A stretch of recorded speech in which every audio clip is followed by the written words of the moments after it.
Y ahora, Sebastián, nos toca la segunda parte del programa. Sí, y estamos con un candidato a la presidencia de la República, el señor Enrique Valderrama, del partido aprista. Buenos días, señor Valderrama, ¿cómo está? Muy buenos días, encantado de estar aquí, un gusto. Igualmente, señor Valderrama, quiero comenzar preguntándole por un tema que usted ha lanzado en Trujillo como una de sus primeras promesas de campaña, y es reducir el presupuesto del Congreso en 50%. Algunos dirían, ¿es realmente, es algo bueno? ¿Quién no quiere menos presupuesto? Es viable, ¿no? Es viable. ¿Cómo lo haría? Y además, ya que está usted aquí, antes de que pueda respondernos, quiero invitar a todos los que nos ven, no solamente a darnos like para que este video llegue a más personas, sino también a dejarnos sus preguntas para el señor Valderrama, que está aquí, que los va a poder atender y responder a todas las dudas que tengan. Así que ya saben, aquí en este video dejen sus preguntas. Señor Valderrama. Bueno, primero hay que mencionar que definitivamente es algo viable desde el punto de vista normativo, es decir, se requiere voluntad política, liderazgo, para impulsar algo que ya se impulsó en el pasado. En el 2006 se impulsó algo similar. Pero además hay que decir algo bastante concreto y operativo. Este Parlamento, actualmente, tiene presupuesto 1.400 millones de soles al año, con 130 parlamentarios. El presupuesto en el 2011, hasta donde el APRA fue numéricamente importante, era de 350 millones de soles. Estoy planteando algo, incluso diría yo conservador. Estamos diciendo ¿Cuántas veces más?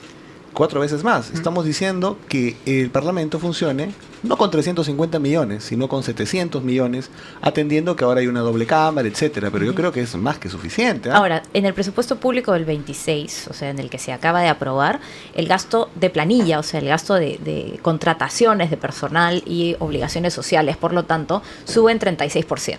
Pero sube en 36% porque hay 2 cámaras, porque efectivamente, sin embargo, efectivamente, como usted dice, el gasto corriente, o sea, el gasto que se le paga a la gente que trabaja en el Congreso es muy grande. Lo que usted está planteando es que la mayor parte de ese gasto se vaya en despedir personal del Parlamento.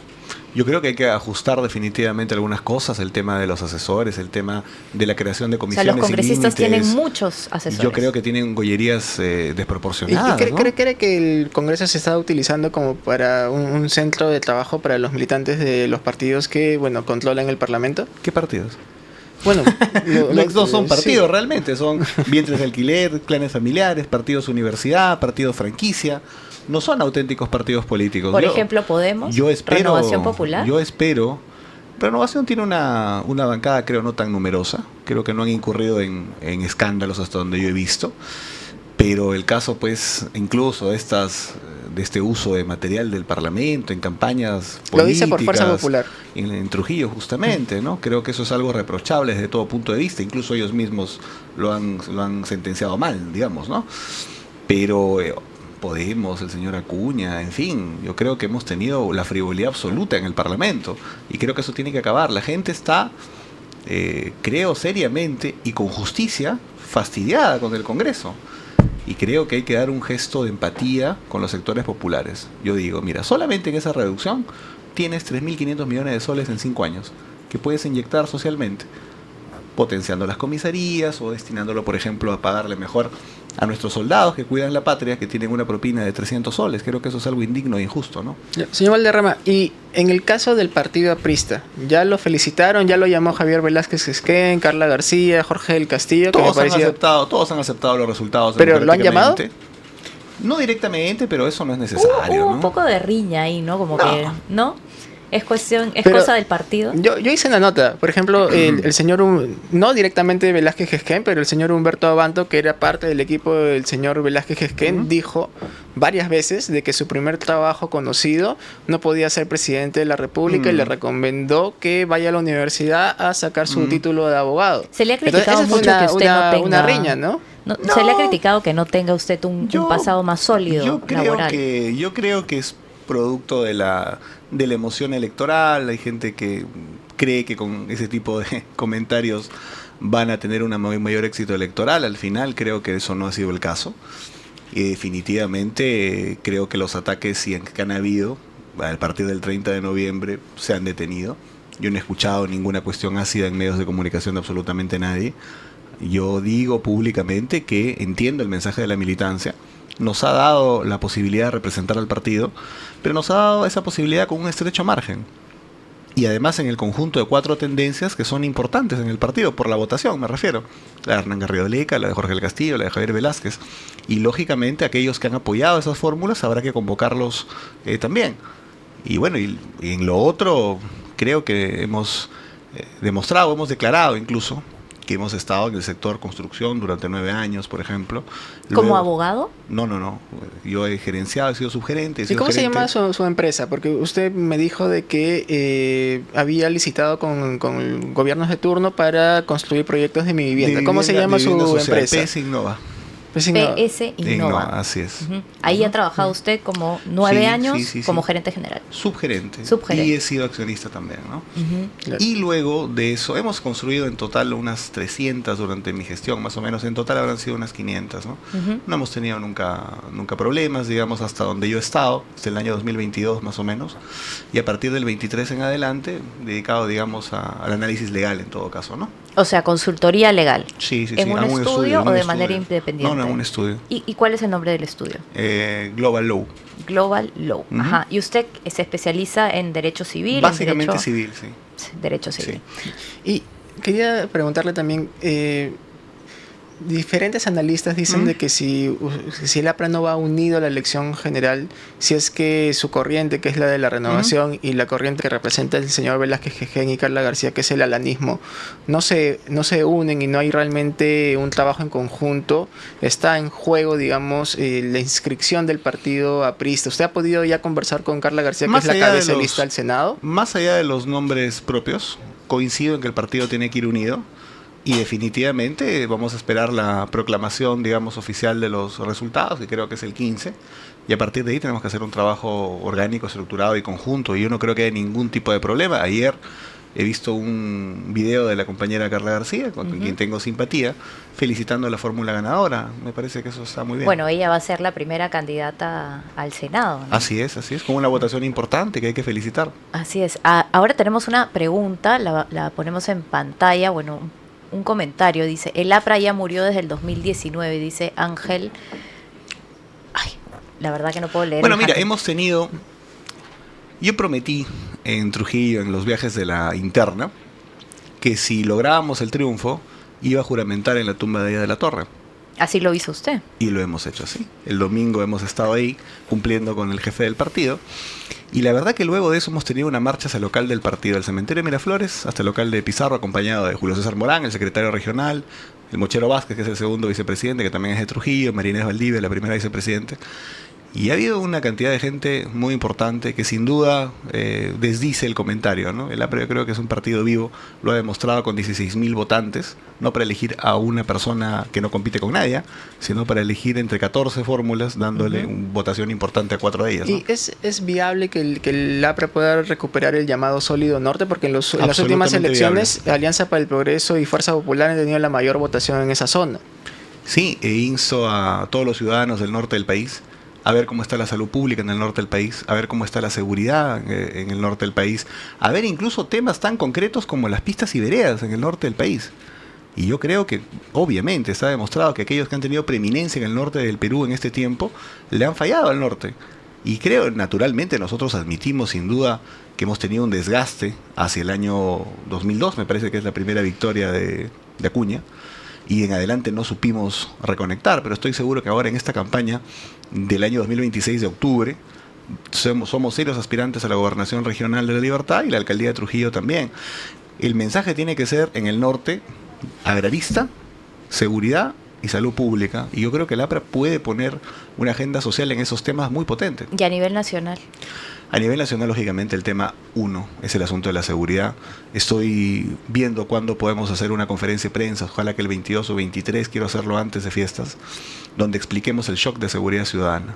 No, una de las cosas que han destacado amablemente los medios de comunicación es, digamos, la renovación en el APRA gana y Valderrama plantea un shock de seguridad. Yo creo que hay que explicar el shock de seguridad, pero en presencia de 15 o 16 especialistas que tenemos en materia de seguridad. Eso, por ejemplo, ¿quién es su jefe de plan de gobierno y cuál es su equipo en seguridad ciudadana? Bueno, tenemos una coordinación coaligada en el tema del no plan de gobierno. Recuerda que esto había una interna. Entonces, nosotros tenemos un equipo técnico que hemos presentado en julio. de la corriente de la renovación. Ahora este pre-equipo técnico se va a potenciar con el de la Comisión de Plan de Gobierno del partido, que tiene algunos técnicos, y sobre todo con varios exministros del gobierno del 2006. Pero ¿quién va a ser el que va a encabezar ese equipo de gobierno? O sea, ¿tiene un nombre ya en mente? Para la campaña ya para nacional. La campaña externa estamos evaluando quién va a ser el vocero principal del equipo técnico. Lo que yo te puedo hablar ahora con nombres es la parte previa. En la etapa previa hemos tenido una coordinación conjunta. Ha estado, por ejemplo, Yarmar Marangúnich, que ha sido viceministro de Transportes, con el cual estamos planteando que en 5 años podemos construir la línea 3 y 4 del Metro de Lima. Ha estado José Calderón, ex viceministro de Salud, con quien estamos planteando un programa agresivo para descongestionar los hospitales que se llama Pronta Atención. Está sin duda en el tema agrícola Juan Rizzi, que ha sido viceministro de Agricultura también. Y de coordinación, digamos, general, está la doctora en gestión pública Claudia Espinosa, que además ahora es candidata al Senado, y el economista César Peirano, que además va a ir con una propuesta bastante potente sobre el tema del nuevo impulso industrializador en el Perú. ¿Y prevén que el señor Lucho Carranza, por ejemplo, se una a este equipo? Algunas de las propuestas que nosotros estamos planteando han sido conversadas previamente con Lucho Carranza, a quien públicamente le agradezco los consejos que nos dio en la interna, como estoy seguro que algún otro precandidato también. El señor también. Velázquez Quezquén, de hecho, estuvo con nosotros también en el programa y dijo que estaba más bien asesorándolo a él en su propuesta. Me he reunido unas 3 veces con Lucho Querida Carranza, hermana, y yo estoy seguro que a la distancia saludo. También, ¿no? Lucho es, digamos, pro APRA, ha sido ministro de Economía, estoy seguro que se ha reunido con Javier y seguramente si del Castillo le ha pedido alguna reunión también se la ha dado. Y hoy día, más allá de la interna, yo creo que a la campaña general le vendría absolutamente... Yo creo que hay 2 grandes íconos en la economía, digamos, contemporánea en el país. Uno es Lucho Carranza y el otro sin duda es Velarde, ¿no? Así es. Y quería hacer 2 preguntas de otro de nuestros seguidores, de Joelito. Él pregunta si usted se siente realmente el nuevo rostro del APRA, y también pregunta cómo va a ser para comenzar a figurar en las encuestas, porque hasta el momento el APRA no sale por ahí. Bueno, yo creo que soy una expresión más de una siembra de muchos años alrededor del tema de la renovación. Y esa siembra empieza con Armando Villanueva. Yo soy la última promoción política del partido que tuvo, digamos, el privilegio de que Armando le ofreciera su amistad a los 3 últimos años de su vida. Yo entre un conjunto de más compañeros jóvenes. Partido Armando también, el presidente Alan García nos regaló bastantes reuniones ilustrativas y también hemos tenido la posibilidad de aprender sin duda y cambiar ideas con él. Por lo tanto, creo que el proceso de renovación ha venido gestándose por lo menos hace 10 o 12 años y hoy día coyunturalmente me ha tocado esta representación transitoria, ¿no? Que la tomo con mucho respeto y con mucha responsabilidad. La nueva cara de la... Soy una expresión más, creo. Señor Valderrama, ¿y dentro del Partido PRI van a haber invitados para las listas al Senado y listas a la Cámara de Diputados? Que no respondió la segunda pregunta. ¿Cómo va a ser, perdóname, cómo va a ser para aparecer en las encuestas? Bueno, yo creo que el principal reto es convencer al 60 y tantos % que no quiere votar por nadie, ¿no? No aparecer en las encuestas sin duda es un problema. Pero el problema debiera ser a los que están en campaña 2 años y tienen máximo 9 o 8%. El APRA está empezando recién. Y creo que lo que le hace falta al país en este momento son 3 cosas de acuerdo al ánimo ciudadano, tal como yo lo veo. Alguien que hable claro respecto al tema de seguridad. Alguien que de una u otra manera represente una renovación en la política. Y alguien que pueda graficar mínimamente un impulso económico popular en el país. Y ahí usted, bajo los términos que ha mencionado, ¿se está yendo más hacia el centro izquierda, diría? No, más o menos. Estoy en el centro izquierda, claramente. Pero el APRA es un partido de centro izquierda porque, por ejemplo, el segundo gobierno de Alan García claramente no fue. En términos conceptuales. Esa es la gran, o sea, digamos, Allá de la Torre sí, pero ya luego los 2 gobiernos del señor García. Yo no sé cómo, pero el segundo gobierno no fue de derecha. Yo no sé cómo calificar la reducción de la pobreza en 20 puntos porcentuales, la construcción de infraestructura. Es por crecimiento económico, ¿no? Pero el crecimiento económico o el costo en todo caso o el precio de los minerales ha sido incluso mejor mucho después. Y disculpe, la pregunta que quedó pendiente, ¿van a haber invitados en las listas al Congreso del APRA, tanto para el Senado y también para la Cámara de Diputados? Siempre los partidos guardan una cuota de 20%. ¿Se guardó en el caso del APRA o todos son militantes? Me parece que se ha guardado en el caso del APRA, ¿no? Y bueno, usted es el candidato presidencial y va a tener la facultad para hacer las invitaciones. Es una cuestión colegiada, no depende del candidato presidencial. Pero usted tiene algunos nombres para invitar a la lista al Senado. Actualmente no, la campaña interna ha sido tan intensa que no he pensado en ese escenario, la verdad. Ya llegará el momento. Recuerda también, ¿no? que se ha ganado por 180 votos, ¿ah? En un universo de 16.000 electores, no es mucho. Y ahí, por ejemplo, yo me imagino que esas candidaturas estarán para diciembre o ya para enero. No, me parece que todo cierra, Todo cierra el 23. Ah, es verdad, cierran el 23 de tiene diciembre. menos de 2 semanas para los invitados. Para elegir. Estoy seguro que eso se hablará en las próximas horas, ¿no? Ujú. Y, señor Valderrama, se hizo muy viral este video de Federico Dantón, mandándole un menor del mensaje a expresidente su hermana. García. ¿Cuál es la relación que tiene Federico, que además es muy joven, con el partido? ¿De repente ha hablado con usted después de haber ganado las internas o no? No, yo no tengo el gusto de conocerlo, pero sí a su madre, sí a Roxanne. Converso con ella de cuando en cuando. Me parece un buen gesto. Primero que como militante o como aprista, y usted se define como aprista, me parece muy bien que haya tomado, digamos, iniciativa por un tema de debate interno del partido. ¿Él está inscrito en el partido? No sé si está inscrito, pero se define como aprista, lógicamente, ¿no? Ujú. Y me parece bien que haya hecho incluso pública su preferencia. Además, es lógico y bueno incluso que haya respaldado públicamente a su hermana. Y eso me parece bien, ¿no? Hay otros partidos que los hermanos se pelean, ¿no? Sí, bueno. Lo dice por fuerza efectivamente. popular. Tú lo has dicho. Y, señor Valderrama, ¿ha podido hablar usted con la señora García? Aún no, pero estoy seguro que en los próximos días vamos a conversar. La última vez que hablamos en persona fue hace 1 año y medio, 2 años, y tuvimos un almuerzo de 1 a 2, 3 horas bastante ameno. Es muy inteligente, me cae muy bien. De las 3 cosas que usted tuviera que elegir para decir, bueno, por acá va a ir mi campaña, usted los ha mencionado ya, pero digamos, O sea, los ejes. los ejes, pero ideas concretas. Reducir 50% el presupuesto del Congreso, perfecto, check. Otras 2 ideas, señor Valderrama. El shock de seguridad, que es en realidad más amplio, ¿no? Reforma de la policía, reforma del sistema de justicia, cambio de enfoque en el control de las fronteras, reforma del sistema de justicia orientada a la seguridad ciudadana y el liderazgo del Ejecutivo en un combo. En ese punto, por ejemplo, hace 2 días el presidente Gerí estuvo en este estudio y a la salida le pregunté qué tipo de cambios puede hacer sobre las leyes que son calificadas como pro crimen organizado por parte de un sector de los transportistas. La misma pregunta para usted, ¿es necesario hacer cambios? ¿Esas leyes para usted son pro crimen? Las etiquetas a mí a veces me suenan un poco complejas, pero creo que hay que revisar los temas uno por uno. Por ejemplo, el asunto de la extinción de dominio, me parece que es una cosa en donde consensualmente hay que hacer cambios. Y yo te diría más, gran parte de lo que ha hecho este Parlamento, más allá del enfoque de seguridad, en otros temas también, hay que revisarlos. La verdad, sinceramente, y no voy a ser específico, pero he sentido que este Congreso ha sido gestor de intereses, a veces de economías ilegales. Y por lo tanto hay que entrar a una revisión exhaustiva de casi todo lo que ha hecho, ¿no? Por ejemplo, en base a la lucha contra la minería ilegal, ¿alguna idea en concreto que piense usted impulsar? Necesitamos llegar al 28 de julio con una iniciativa legislativa que sea mencionada en el discurso presidencial para ponerle fin al asunto del reinfo. Pero tiene que ser también consensuada con un sector de la pequeña minería, no los ilegales, algunos que quieran formalizarse y que tengan una ventana de oportunidad concreta para la formalización, que tampoco ha existido, como también la formalización del emprendimiento en el país.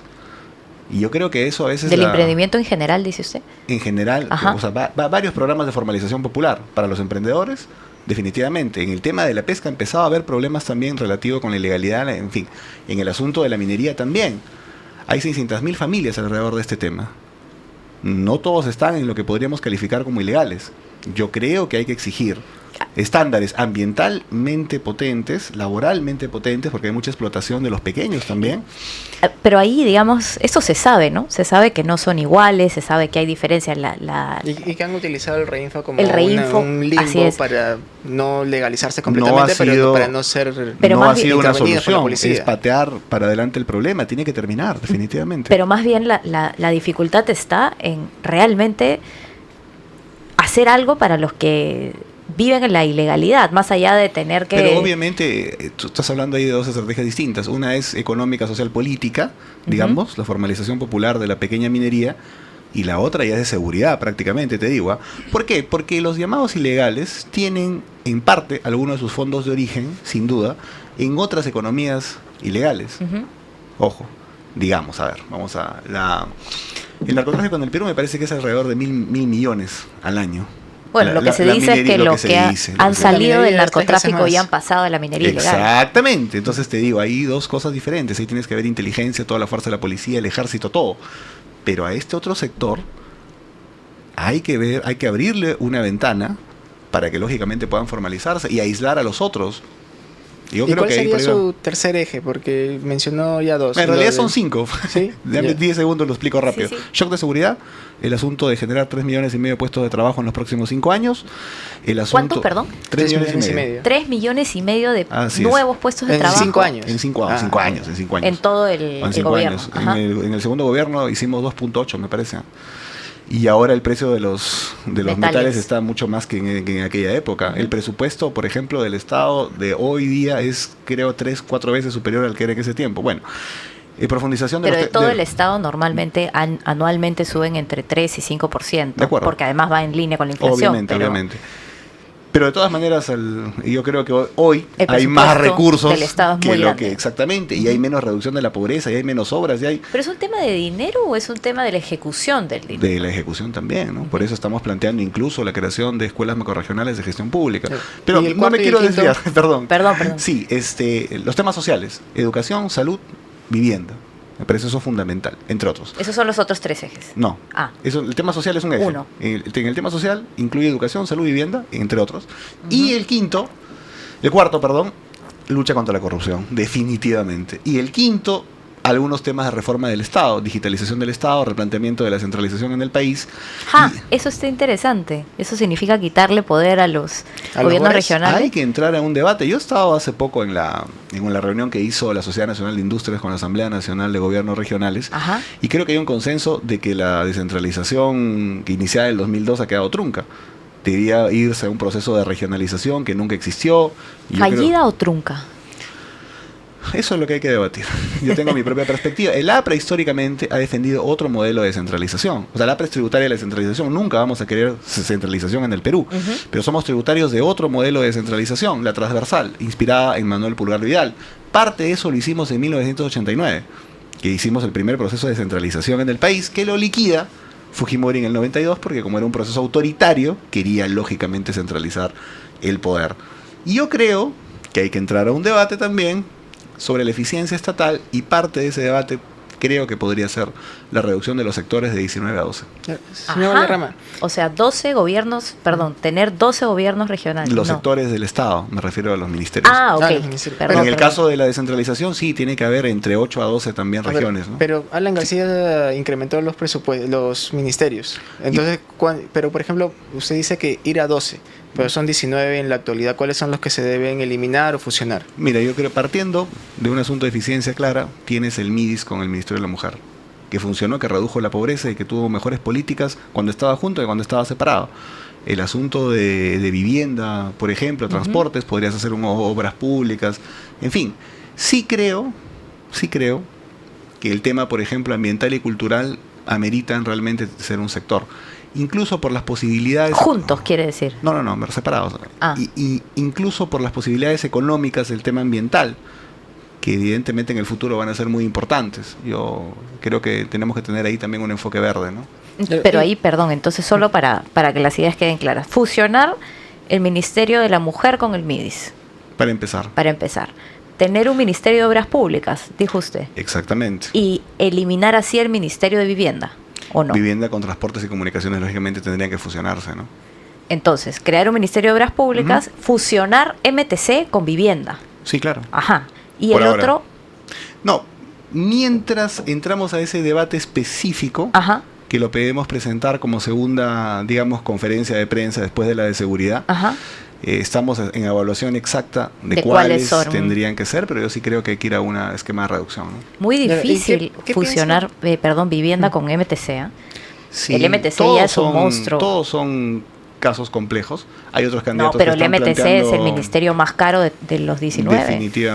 Definitivamente. Pero yo creo que se puede hacer un esfuerzo ahí. Además, podríamos centralizar de alguna u otra manera el cuidado en la lucha anticorrupción, que es otro de los asuntos fundamentales. Recuerda que la Señor gran Álvaro- corrupción está en las licitaciones usualmente, ¿no? Sí, justo hablando de corrupción, bueno, en los dos gobiernos anteriores del partido aprista hubo casos de corrupción. En el segundo gobierno de Alan García para no ir muy lejos, ya hay una sentencia del equipo Lavallato por la línea 1 del metro. Si bien los funcionarios sentenciados no son militantes apristas, sí fueron puestos por jefes que eran apristas. Entonces, ¿cómo puede garantizarle usted al país de que esos casos de corrupción no se vayan a repetir en un eventual tercer gobierno aprista? Porque creo que tenemos que implementar definitivamente políticas anticorrupción mucho más duras, que tienen que ver no solamente con el funcionario público o el Estado, sino también con los principales corruptores. Aquí no le ha pasado nada a los corruptores, hay que ser en eso claros. Por lo tanto, creemos en la línea que estamos defendiendo, que es parte de nuestra corriente, ahora ya del equipo técnico, la doctora Mónica Yaya, por ejemplo, que hay que ser absolutamente firmes con aquellos que, por ejemplo, empresas que hayan tenido obras a cargo que no las hayan terminado. Creo que eso es un primer elemento, porque luego vienen las adendas y una serie de cosas. Y luego, lógicamente, las que hayan sido sancionadas, que no participen más con el Estado, asisten en otras formas empresariales, con consorcios, etcétera, o cambiando de nombre, por ejemplo. Yo creo que hay que tener bastante cuidado, ¿no? Yeah. Ahora, yo te digo, en el caso concreto de lo que se ha conversado, o lo que estás planteando, eran funcionarios de tercera línea, y yo creo que ahí no ha habido... Es más, Bueno, varios de ellos... Luciana León, que también protagonizó un escándalo de corrupción y que está siendo investigada, Fue ella no fue era expulsada. funcionaria de primera línea, ella sí era aprista. Fue expulsada de la APRA. Hasta donde yo recuerdo, o renunció, no recuerdo, pero inmediatamente se supo el caso, ¿no? Claro. ¿Y qué piensa usted de Patricia Benavides? Porque, bueno, la ex fiscal de la Nación ha sido muy cercana a Jorge del Castillo, quien ha sido su abogado. Incluso recuerdo de que, bueno, no el APRA, pero sí militantes apristas le hicieron un homenaje cuando salió del cargo. Entonces, ¿usted qué piensa de la gestión de Patricia Benavides? Lo importante es aclarar lo último que has dicho, no fue el APRA, habrán sido algunos militantes, eso no compromete institucionalmente al APRA. Segundo, en el caso del concreto de Patricia Benavides, he sido bastante claro en los medios de comunicación respecto a que creo que el Ministerio Público se ha convertido en una batalla campal entre dos sectores que lo intentan controlar. Y he dicho claramente que no siento que ninguno de los dos sectores tenga autoridad moral para controlarlo. Ni la señora Benavides con el filósofo Cuestas, con el tema de la hermana, en fin.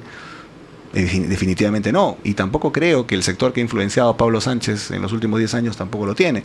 Yo lo que he planteado es que tenemos que ir a una gran reforma sobre ese tema, un concurso para una nueva Junta de Fiscales Supremo. Lamentablemente no estoy de acuerdo con que este Parlamento lo pueda hacer, porque creo que no tiene tampoco la fuerza para hacerlo, ni creo que incluso habría múltiples conflictos de intereses. Tenemos que esperar que el Parlamento bicameral haga una gran reforma del sistema de justicia, esperemos con mejores representantes, ¿no?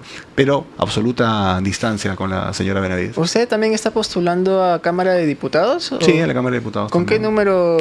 Aún no se terminan de procesar todas las actas de Lima. Eso iba a vamos a ver. preguntar, en realidad no, todavía no se tienen identificados los números. Sí, en ¿no? el caso de lo que salió rápido ese día fue el resultado presidencial. Ujú. Pero la Cámara de Diputados creo que falta 2, 3 actas. Pero por ¿usted va a procesar. respetar el resultado que dé así tenga el número 8, 9 o va como candidato presidencial esperaría un gesto de parte del partido que le dé el número 1? Le pregunto porque se va a ver raro el candidato presidencial postulando con el número 10 o 11. Eso pasa a un quinto plano. Yo tengo el inmenso honor hoy día de ser el candidato presidencial del APRA. Lo demás... Señor Valderrama, ¿y cuándo empieza usted a viajar? Bueno, ya fue a Trujillo, pero me imagino que tiene el plan de visitar varias provincias más allá del norte. En enero vamos a empezar el desplazamiento intenso, Ujú. pero voy a tener un par de gestos que me parecen importantes, sobre todo de agradecimiento. En La Libertad tuvimos una votación muy importante, muy importante, lejos de la segunda y la tercera fuerza. En Piura también. Voy a estar el sábado en Piura en una conferencia de prensa y con los compañeros ahí que seguramente me saludarán luego de la victoria, donde hemos tenido también una importante diferencia. Y creo que voy a darme un salto a Chongoyape, que es un distrito de Chiclayo, Así es. donde hemos ganado también, ¿no? Que ha sido el único lunar prácticamente en la región Lambayeque donde hemos ganado, porque Javier Velázquez es muy fuerte en Lambayeque, ¿no? Ujú. ¿Y le preocupa el sur? Sí, claro. Creo que uno de los primeros desplazamientos ya no de estas... Estos son como pequeños, 2, 3 pequeños viajes de agradecimiento respecto a la interna. Pero yo quisiera que uno de los primeros, digamos, viajes de recorrido, planificados, ya con el Comando Nacional de Campaña instalado, sea en Puno, ¿no? Me gustaría ir rápidamente a Puno, me gustaría ir rápidamente a las zonas altas de Cusco. ¿Y qué tipo de medidas de seguridad va a tomar? Porque bueno, ya hubo, digamos, un atentado en contra de un candidato presidencial. También, bueno, el señor Batters, cuando era candidato de Avanza País, fue y bueno, fue recibido con una lluvia de rocas en Puno. Primero, hay que rechazar todo tipo de violencia. En segundo lugar, el APRA tiene una estructura nacional. Y en cualquier región en la que tú me digas, el APRA tiene militantes. Estoy seguro que los compañeros tomarán las previsiones del caso en cualquier región a donde yo vaya. Y no temo para nada por ese tipo de circunstancias, ¿no? ¿Y ha conversado, por ejemplo, con su equipo ideas para protegerse usted mismo, más allá de que el 23, una vez que todo esté oleado y sacramentado respecto a los candidatos, el gobierno ha dicho que les va a dar seguridad, pero usted, por ejemplo, no sé, va a usar chaleco antibalas o ha conversado Me con su parece equipo? una falta de empatía de parte de los que son aspirantes a representación popular utilizar chaleco antibalas. ¿Va a aceptar la seguridad del Estado? Porque, por ejemplo, Rafael López Aliaga ya tiene seguridad del Estado. Él fue a sus internas a votar con seguridad del Estado. Eso porque había tenido un incidente. La denuncia que hizo, que había una persona con un arma en uno de sus mítines. Yo creo que el gobierno tiene que tomar todas las previsiones posibles para garantizar que este proceso sea adecuado. Definitivamente ellos verán lo que hacen, ¿no? En eso yo no tengo ningún pedido tampoco. Podemos cerrar con un ping-pong. Como Sí, quieran, a ver, claro. Dina Boluarte, Horrible. José Gerí, Continuidad. Rafael López Aliaga, Conservador. Víctor Raúl Aya de la Torre, Maestro. Carla García, Carismática. Javier Velázquez Quesquén. Articulador. José Gerí. No me habían preguntado Jorge Gería. Ay, Sí, perdón. Fernando Rospigliosi, que es el presidente del Congreso. Complicado. Keiko Fujimori, Para la quinta, quizás. Uy, y la última, Alan García. Gran amigo.